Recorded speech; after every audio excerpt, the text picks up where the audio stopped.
Okay, let's talk about Kyrie Irving's latest tweet about his success so far without LeBron. The tweet detailed that Kyrie hasn't won much since he left LeBron, and Kyrie responded saying to pin this tweet and come back to it in the next few years. As we know, Kyrie wanted out of Cleveland after winning the title with LeBron in 2016 because he felt like he could be the #1 on the team and lead the team to a championship. As we know, this has not happened yet, and a lot more baggage has been attached to Kyrie's name since then. In the post, it gave a timeline of what Kyrie's career has looked like since he left. In 2018 with the Celtics, he got injured and they missed the playoffs. In 2019, they matched up with the Bucks and lost in the second round. After this, as we know, Kyrie went to go team up with Kevin Durant in Brooklyn, who's another superstar that is well respected in the league, but his legacy is tarnished after teaming up with the loaded Golden State Warriors. He also wanted to prove that he didn't need the Warriors to win the ring. That also hasn't happened, but that is a topic for another day. Anyways, the tandem couldn't stay healthy, resulting in the Nets missing the playoffs again. The following year, they teamed up with the 10-time All-Star James Harden to form a Big Three. They looked amazing when they played together. That's only when they played together.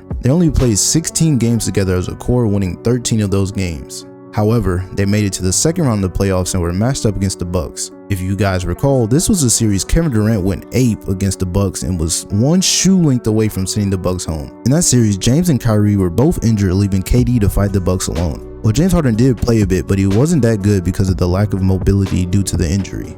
Lastly, in 2022, the Nets were swept in the first round by the Celtics, which disbanded the group altogether. Now, Kyrie was thrown into free agency talks that were heavily linked to the Los Angeles Lakers, where he would make a return with the familiar face in LeBron. The Lakers were coming off a losing season and needed a spark to get where they believed they deserved to be. However, some things were uncertain during that season in general. The Lakers were considering trading for Kyrie, who was on an expiring deal, so no team could snag him. We did not see this go through, which made Kyrie liable to follow the bag in the offseason. After testing the market, Kyrie realized the best thing for his career was to stay with the Mavericks. The Mavericks paid him a 3-year, $126 million deal, which equates to $42 million a year. There was tension around if Kyrie wanted to stay with the Mavs after they traded with the Nets to secure him. They lost key players like Spencer Dinwiddie and Dorian Finney-Smith in the trade, but they were successfully able to maintain Kyrie in the long run. They made some good moves in the draft by selecting 7'1" center Derek Lively and wing Oliver Prosper. So the question stands, in the next 3 years, will the Mavericks be in position to win a chip like Kyrie predicts? Well, to answer that question, we need to look at the team after the trade. The duo only has played 16 games together since the acquisition of Kyrie. Kyrie was looked at as a way to alleviate some of the duty Luka carried on the offensive side of the ball. As we know, the Mavericks is Luka. The offense ran through Luka on pretty much every offensive set. This took a toll on Luka's body this year, which forced him to miss games. Once Kyrie played for the Mavs, their offensive production shot through the roof.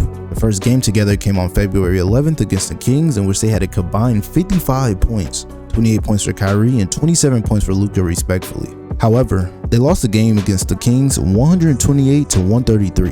The next game 2 days later, they played Minnesota, in which they put up an insane 69 points combined, but again they lost 121 to 124. Against the 76ers on March 2nd, Luka and Kyrie put up their best performance together, which showcased the offensive nightmare that they are together. They put up a combined 82 points, with both individuals scoring 40 plus points respectively. They won this game, but only on the edges of their teeth. The final score to this game was 133 to 126. If it wasn't for the insane scoring output by the Mavs stars, this would have been a loss. So have you noticed the pattern? Each game their opponent scored over 120 points. That is absurd and is extremely tough to win against no matter who you have on your team. The amount of strain playing these really long games and having to search yourself through it can take a toll on your body. Luka has expressed his lack of defense as a point of concern for him, but he did note that it is tough doing it all on offense and having to play tough defense on the other end. We do see this a lot in stars nowadays because they have to produce day in and day out on offense, and it gets tough. This is why you need to build schemes and build a defensive backbone around your stars so they do not have to exert as much effort on the defensive end. However, the trade for Kyrie took away a lot of their defense, and also the defense of their 2 stars alone isn't good enough to face high-power offense in the playoffs. The Mavs were in position to make the playoffs before the trade, but after the trade, they did not even make the play-in tournament. This makes it sound like it's Kyrie's fault, but it's more of his defense rather than it being a bad fit. Both stars took some time away from basketball due to injury, and without them, the Mavs have no hope in winning games. Like stated before, teams were putting up 120 plus points per game on the Mavs. Also, trading for stars usually don't pan out that well at the deadline because the chemistry isn't there yet. I believe Kyrie playing a full season will help build the chemistry with the Mavs and playing alongside Luka. Now, will they win the chip in the next 3 years? I don't think so, but Kyrie and Luka both are playoff risers and are capable of hitting big time shots to win games for their team. So I am curious what the Mavs are cooking, but you let me know down below in the comment section if you think Kyrie and Luka can win a chip together. Please hit the like button and subscribe to the channel. It only takes a few seconds, but the effect is drastic. It helps me grow my audience and reach the YouTube algorithm. Thank you for watching this video and peace out.